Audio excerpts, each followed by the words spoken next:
은하상단에서 황대인의 병을 치료해준 뒤 며칠이 지나 청명은 화산으로 돌아왔다. 본래 3대 제자가 오랜 시간 문파를 비운다는 것 그 자체가 그리 쉽게 용납될 일이 아니었다. 게다가 말도 없이 문파를 비운다는 것은 더더욱 말이 되지 않은 행동이었다. 하지만 은하상단의 황대인이 직접 화산까지 따라와 청명의 사정을 설명해 주었고, 화산의 장문인인 현종은 그 말을 듣더니 청명에게 고생했다며 머리를 쓰다듬어 주었다. 청명은 생각했다. 이 새파랗게 어린 놈이 감히 내 머리를 쓰다듬어? 황대인과 청명은 이런저런 대화를 나누었다. 황대인은 앞으로 종남과는 척을 지고 화산의 모든 것을 투자하고 싶다고 말했다. 청명은 그 말을 받아들였고 거기에 한 가지 더 부탁을 했다. 곧 있을 화종지회에 가능한 한 많은 사람들을 모아달라고 말이다. 황대인은 굳이 왜 그래야 하는지 의문을 품었지만 이내 알겠다고 답하였고 그렇게 화산을 빠져나갔다. 은하상단과 좋은 우호관계를 맺은 뒤로부터는 우려하던 화산의 사업장 문제들도 빠르게 안정화되어 가고 있었다. 그것도 단 며칠 만에 말이다. 이제 집중해야 할 것은 단 하나였다. 바로 곧 있을 화종지회. 청명은 그 어느 때보다 후인들의 훈련 강도를 높이며 더욱 박차를 가했다. 누가 보아도 후인들은 확실히 달라지고 있었다. 훈련에 임하는 태도와 자신감부터가 달라졌고 실제로 그들의 무력 또한 눈에 띄게 성장하고 있었다. 물론 청명 역시 훈련에 게으름을 피우진 않았다. 여전히 이 어린 몸으로 더 강해지기 위해, 그리고 이전처럼 화산의 검을 제대로 구현해내기 위해 청명은 후인들 몰래 깊은 산속으로 들어가 항상 홀로 수련을 하곤 했다. 그러던 어느 날이었다. 평소처럼 수련을 위해 산속 깊은 곳으로 들어갔는데 그곳에서 누군가가 검술 훈련을 하고 있었다. 빛나는 달빛 아래 서 있는 이는 한 여인이었다. 그녀의 검술은 부드러우면서도 힘찼고 화려하면서도 단아했다. 그녀의 검은 마치 매화와 닮아 있었다. 청명은 놀랐다. 이전까지 화산에 저렇게 아름다운 여인이 있었다는 이야기를 들어본 적도 없었는데 하물며 그 여인의 검무에서 옛 화산의 검이 보인다니, 그것도 과거의 사람이 아닌 지금 이 시대를 살아가는 이의 검에서 말이다. 다른 이들에게서는 볼 수 없으리라 생각했던 화산의 옛 검술이 지금 청명의 눈앞에서 펼쳐지고 있었다. 그렇게 한참을 감상하듯 바라보고 있을 때 갑자기 그 여인이 청명이 있는 쪽으로 다가왔다. 그녀는 청명을 경계하면서 물었다. 너는 누구냐고. 그녀가 입고 있는 도복은 분명 화산의 것이었다. 그렇다면 어째서 그동안 단 한 번도 보지 못했던 것인가. 그나저나 가까이서 보니 생각보다 더 아름다운 얼굴이었다. 오랜 세월을 살아온 청명조차 이토록 아름다운 미인은 본 적이 없다고 느낄 정도였다. 청명은 자신이 화산의 3대 제자라고 답했다. 그러자 그녀는 다시 물었다. 어째서 3대 제자가 해가 진 뒤에 문회를 돌아다니냐고. 청명은 장문님께서 허락하셨다고 말했지만 그녀는 쉬이 믿지 않았다. 그렇게 둘은 이런저런 이야기를 주고받았다. 그녀의 이름은 유이설, 화산의 2대 제자이자 청명의 사고였다. 다음날 후인들의 분위기가 영 심상치 않았다. 이유를 들어보니 2대 제자들이 폐간 수련을 마치고 화산으로 돌아온다고 했다. 허나 그들이 돌아오는 것 자체가 문제가 아니었다. 2대 제자들이 돌아온다는 것은 곧 화종지회가 다가왔다는 의미였기 때문이었다. 처음에는 5년에 한 번 열리던 교류의 장이 이제는 2년에 한 번으로 줄어들었다고 했다. 그 자리에서 2대 제자와 3대 제자들이 서로 비물을 나누는데 화산은 매번 말도 안 되게 두들겨 맞았다고 했다. 그러니 후인들의 분위기가 좋을 리가 없었다. 하지만 청명은 자신이 있었다. 2대 제자들까지는 몰라도 3대 제자들이 그동안 얼마나 열심히 수련해 왔는지 그 과정을 누구보다 잘 알고 있었기 때문이었다. 그래서 절대 지지 않을 것이라고 확신했다. 하지만 후인들은 자신들이 얼마나 강해졌는지 모르는 듯했고 종남에게 승리를 거둔다는 말 그 자체를 이상하게 받아들였다. 물론 100년 전 종남 3대 제자들의 수준이 그대로 유지되고 있다면, 더군다나 얼마 전 만났던 이송백의 수준을 생각한다면 아무리 이들이 지난 3개월간 노력했다 한들 이길 확률이 높다고만은 할 수 없었다. 그나마 견줄만한 3대 제자라면 조궐과 윤종 정도뿐일 터였다. 그래서 청명은 남은 보름 동안 그들에게 자신감을 심어주고자 했다. 그동안 후인들이 해왔던 훈련의 진정한 의미가 무엇인지 직접 보여주기 위해서였다. 어설프고 당장 화려해 보이는 검술보다 단련된 육체를 바탕으로 간결하게 검을 휘두르는 것, 그것이 지금의 화산에게는 훨씬 더 나은 길이라는 것을 말이다. 그렇기에 청명은 가장 기초적인 육합검의 첫 초식 내려치기만으로 후인들에게 직접 체감하게 해주었다. 그리고 말했다. 다시는 화산의 제자로서 종남 같은 잡놈들에게 질 거라는 말을 입 밖에 내지 말라고. 그렇게 내려치기 10,000번을 또다시 훈련시켰다. 그날 밤 역시 청명은 수련을 위해서 산을 올랐다. 어제 마주쳤던 유이설과 다시 마주치지 않기 위해 시간과 장소도 바꾸었다. 그렇게 홀로 수련에 몰두했다. 더 강해져야만 했기 때문에, 과거를 반복해서는 안 되었기 때문에 청명은 스스로 생각하기에 과거의 자신은 너무나도 거만했다고 생각했다. 천하제일검이니 뭐니 하며 자신의 강함에 취해 있었으나 결국 혼자의 힘으로는 천마를 꺾을 수 없었기에, 게다가 과거의 자신 말고도 다른 이들이 함께 싸워주며 천마의 힘을 빼주지 않았다면 자신은 분명 이기지 못했을 것이라고 생각했다. 자신이 조금만 더 강했다라면 분명 다른 이들은 죽지 않아도 되었을 것이다.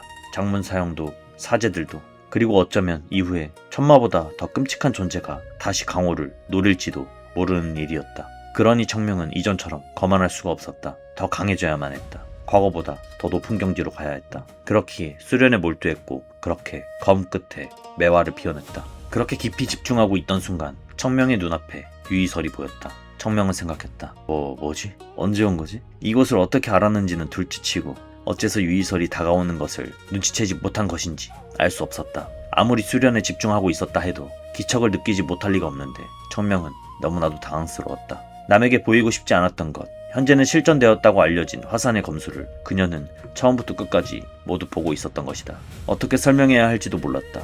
그래서 일단은 도망쳤다. 그리고 생각했다. 앞으로 이대 제자들이 돌아오면 평소보다 더 조심해야겠다고. 다음날 청명은 화음에 내려가 술 한잔을 하고 있었다. 화산을 벗어날 수 있는 특권을 얻은 뒤로부터는 틈만 나면 이렇게 화음에 내려와 도복을 갈아입고 몰래 술 한잔을 걸치는 것이 일상이었다. 그런데 이날은 다른 날과 달리 특별한 일이 있었다. 뒤쪽에 문파의 도복을 입은 자들이 앉아 있었는데 나이는 1입쯤 되어 보였고 가슴에는 매화 문양이 새겨져 있었다. 그 모습을 보아하니 화산으로 복귀하는 이대 제자들인 듯했다. 그런데 화정지회를 앞두고 화음 한가운데서 대놓고 술판이라니 한심했다.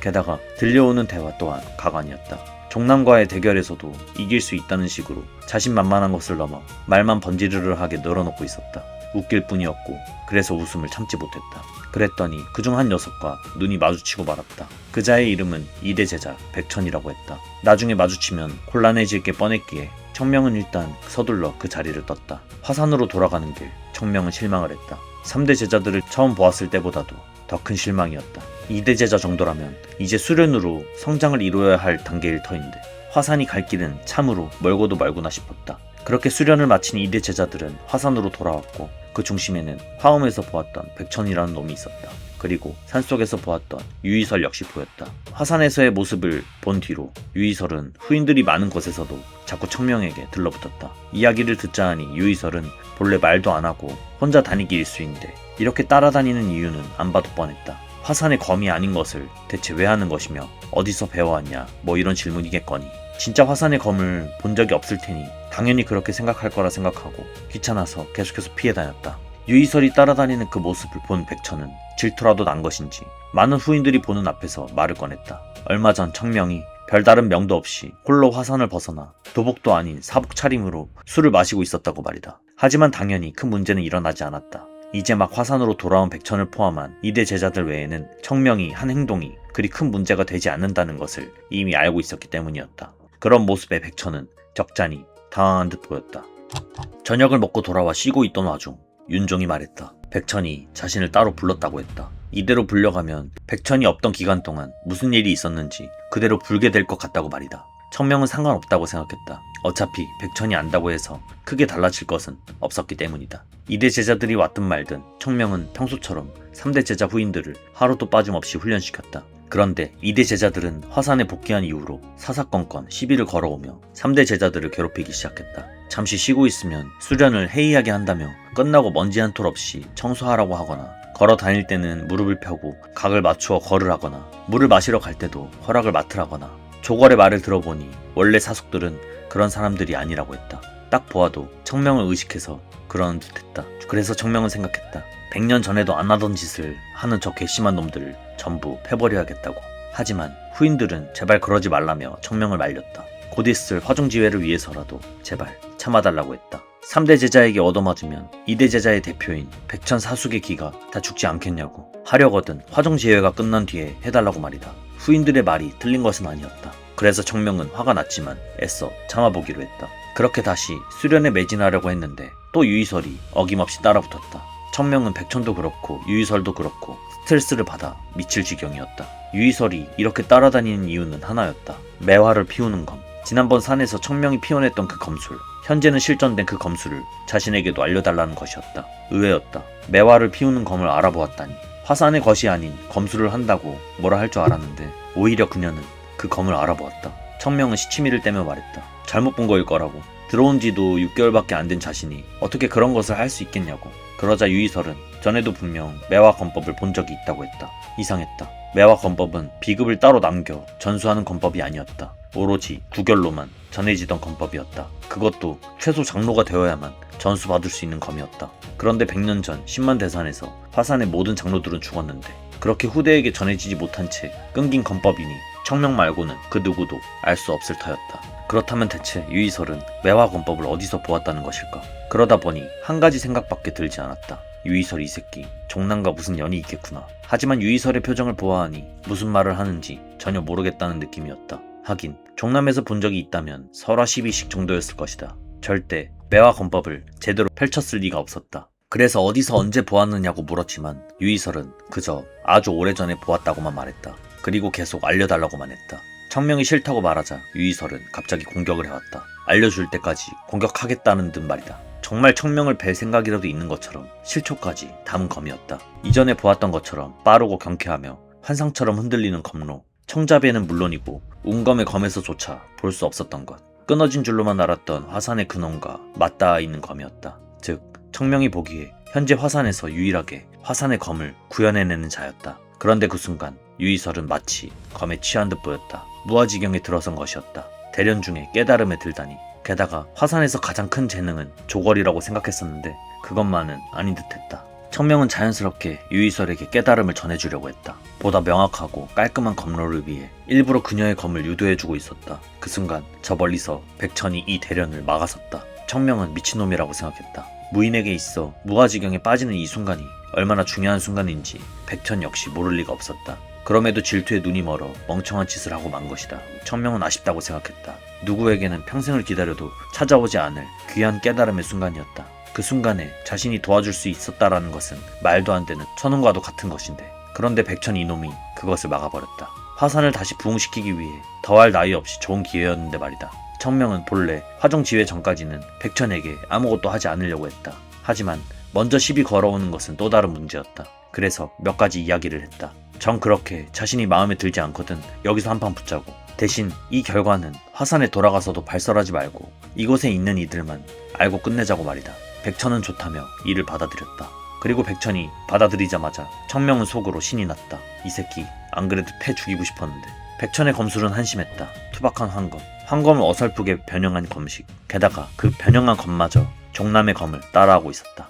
안 그래도 백천에게 화가 나 있던 청명은 더욱더 화가 치밀어 올랐다. 그래서 그렇게 마구잡이로 백천을 팼다. 백천은 이 상황이 믿기지가 않아 했다. 하지만 조금 이야기를 나눠보니 백천이 그렇게 나쁜 놈은 아니었다. 자존심은 강했지만 확실히 강해지고 싶어 했고 화산에 대한 애정도 깊었다. 화산을 부흥시키고 싶어하는 의지가 강했기에 이대 제자임에도 불구하고 청명에게 가르침을 달라고 부탁할 정도였다. 그렇게 시간이 흘러 마침내 화종 지회의 날이 다가왔다. 종남의 사마장로를 필두로 2대 제자들과 3대 제자들이 뒤를 이어 화산에 도착했다. 그들은 시작부터 매우 무례했다. 언행 모두가 화산을 자신들 아래로 보는 듯했다. 장로 조제에 장문인을 오라가라 한다거나 말끝마다 화산을 무시하는 발언을 한다거나 그런 식이었다. 그래서 청명 역시 그들에게 무례함으로 답했다. 종남은 그런 청명의 태도를 몹시 불만스럽게 보았다. 청명은 후인들에게 말했다. 이번 화종지회에서 지면 죽이겠다고 말이다. 종남놈들을 본 뒤로 청명은 전날까지도 후인들을 더욱 빡세게 굴렸다. 하지만 후인들은 여전히 이길 자신이 없어 보였다. 조걸과 윤종은 다음날 있을 비무에서 이길 자신이 없었는지 긴장한 탓인지 늦은 밤에도 잠을 설치는 듯했다. 청명은 그동안 후인들이 뼈빠지게 노력한 것을 알고 있었다. 그렇기에 절대 질 거라고 생각하지 않았다. 하지만 이들은 자신들이 얼마나 강해졌는지를 여전히 전혀 인지하지 못하는 듯했다. 자기 자신을 믿지 못하는 것 같았다. 내일 결과를 보면 스스로도 알게 될 터인데. 청명은 얼른 들어가 자라고 말한 뒤 평소처럼 산에 들어가 검술 훈련을 하려고 했다. 그런데 인기척이 느껴졌다. 또 유머시기인가 싶었지만 기척이 달랐다. 게다가 둘이었다. 뭔가 싶어서 조심스레 접근해보니 한 명은 백천이었고 다른 한 놈은 종남의 진금룡이었다. 대화를 들어보니 그들은 친형제인 듯했다. 본래 백천은 종남 사람이었다. 하지만 진금룡의 그늘에 가려져 항상 비교를 당하고 무시를 당했던 듯했다. 그래서 처음 화산에 든 이유도 진금룡을 향한 치기 때문이었다고 했다. 오로지 진금룡을 뛰어넘기 위해서 말이다. 하지만 지금은 화산이 진심으로 좋아졌다고 했다. 자신을 애정으로 감싸준 이곳, 자신에게 목표를 준 이곳 화산에서 2대 제자 백천으로 살아가는 것이 보람차다고 말했다. 청명은 그 대화를 듣고 이전에 백천이 자신의 자존심을 꺾어가면서까지 자신에게 배움을 달라고 했던 그 이유를 알 것만 같았다. 다 쓰러져가는 화산에 2대 제자로 살아가는 것에 보람을 느낀다는 그 말이 청명에게는 기특하게 느껴졌다. 하지만 진금룡은 그런 백천을 계속해서 무시했다. 쓸데없는 짓 하지 말고 종남으로 돌아오라며 그렇게 돌아가 버렸다. 홀로 남은 백천 앞에 청명은 모습을 드러냈다. 그리고 말했다. 화산으로 온 선택은 잘한 것이라고. 그 선택이 잘못되지 않았음을 자신이 증명해주겠다고 말이다. 그렇게 날이 밝았다. 청명을 제외한 모든 2대 제자들과 3대 제자들은 긴장한 채 굳어 있었다. 반면 종남은 기세등등해 보였다. 그리고 이전에 황대인에게 부탁했던 것처럼 영향력 있거나 이름난 사람들 역시 많이 와 있었다. 그렇게 화종지회가 시작되었다. 비무의 첫 번째 선봉으로는 백천이 나섰고 종남에서는 진금룡이 나섰다. 하지만 백천은 진금룡의 상대가 되지 못했다. 백천의 검술은 겉으로는 화려해 보였으나 단 한 번도 진금룡에게 닿지 못했다. 그렇게 백천은 제대로 상대도 되지 못한 채 처참하게 패배하였다. 다른 2대 제자들의 비무 결과도 별반 다르지 않았다. 종남은 기세등등해져서 계속해서 화산을 내려다보듯 했다.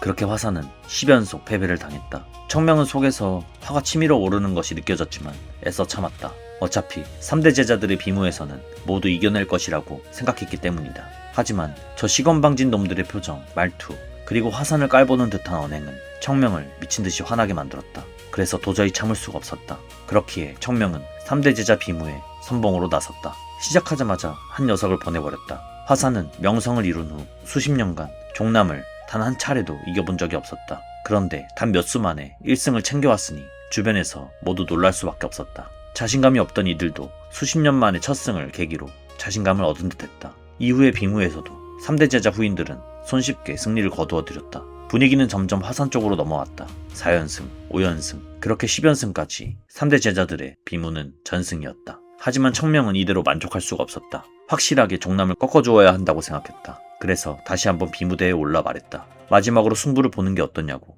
종남의 2대 제자들과 화산의 3대 제자들끼리 이긴 자들끼리 연승전으로 승부를 보자고 말이다. 당연히 종남은 2대 제자들이 나서는 것이니 화산에게 불리한 조건이었다. 하지만 청명은 자신이 모두 다 상대할 생각으로 나선 것이었다. 왜냐하면 질 자신이 없었기 때문이었다. 혼자서 이 비무를 짊어질 생각이었다. 그리고 후인들에게 보여줄 생각이었다. 지금부터 자신이 보여주는 것이 진정한 화산의 검이라는 것을 말이다. 종남의 2대 제자라 할지라도 청명에게는 그리 어렵지 않았다. 아니, 어렵지 않다는 표현보다 쉽다는 표현이 더 맞을 터. 몇 수 볼 것도 없이 한두 수면 결과가 났다. 청명은 이 비무를 통해 종남에게 잊을 수 없는 기억을 새겨주고 싶었다. 지워지지 않는 낙인 같은 기억을 말이다. 화산은 천하를 구하기 위해 모든 것을 바쳤었다. 그런데 정작 종남은 은혜를 갚기는커녕 화산의 검법을 훔치고 화산을 괄시했으며 영원히 화산을 짓밟기 위해 수작까지 부렸다. 그렇기에 청명은 화산의 검으로 종남을 쓰러뜨려 갔다. 종남의 2대 제자들이 여러 쓰러졌을 때 종남의 제자들은 모두 겁을 먹고 있었다. 그때 그자가 나왔다. 은하상단에서 마주쳤던 이송백. 종남 출신이지만 그날 마주했던 이송백은 유일하게 종남에서 미워지지 않았던 자였다. 청명은 그를 종남의 미래라고 여겼다. 기특한 마음도 있었기에 이 비무를 통해 한 수 알려주고자 했다. 100년 전 종남이 추구했던 검의 경지 신검하빌로 그를 대하면서 말이다. 그리고 끝내 진금룡이 나왔다. 확실히 진금룡은 종남의 다른 2대 제자들과는 달랐다. 문파에 대한 자신감, 그리고 그것을 뒷받침하는 실력과 명성, 사형제들에게도 보고 배우라고 하고 싶을 정도로 훌륭한 면이 있긴 했다. 하지만 그렇다고 해서 지난날 종남이 화산에게 했던 행동들을 덮을 수 있는 것은 아니었다. 그래서 청명은 진금룡에게 그리고 종남에게 제대로 보여주기로 마음을 먹었다. 진금룡은 설화 12식으로 청명을 상대했다. 확실히 이전에 이송백이 펼치던 설화 12식과는 차원이 달랐다. 24수 매화 검법을 따라한 것 치고는 꽤나 정교했다. 하지만 여전히 알맹이가 없는 껍데기일 뿐이었다. 청명은 격차를 보여주기 위해 진정한 화산의 검을 펼쳐보았다. 그리고 끝내 이 화종지회의 끝을 화산의 승리로 마무리 지었다. 화산은 그야말로 대축제 분위기가 되었고 종남은 침울한 분위기에 빠졌다. 특히 사마장로는 뒤도 돌아보지 않고 그대로 화산문을 나가버렸다. 화산의 승리를 직접 두 눈으로 본 이들은 앞다투어 화산에 투자하겠다고 논했다. 이것은 화산 재부흥의 시작을 알리는 셈이나 마찬가지였다. 화종지회가 끝난 후 장문이는 청명을 따로 불러 감사함을 표했다. 종남을 이기는 것이 평생의 원이었는데 그 원을 들어주었다고 하면서 말이다. 그러다가 장문이는 물었다. 칠매검으로 어떻게 배화를 피워냈는지 말이다. 청명은 솔직하게 모든 것을 말할 수는 없었다. 하지만 한 가지는 확실하게 대답했다. 이것은 화산인이라면 자연스럽게 되는 것이라고. 화산의 모든 검은 결국 그런 것 같다고 말이다. 청명과 장문이는 꽤나 오래 이런저런 이야기를 나누었다. 그리고 화산이라는 이름 아래 앞으로 함께 나아갈 것임을 다시 한번 약속했다. 그렇게 화종지회를 끝으로 화산의 부활은 조용히 분명하게 예고되고 있었다.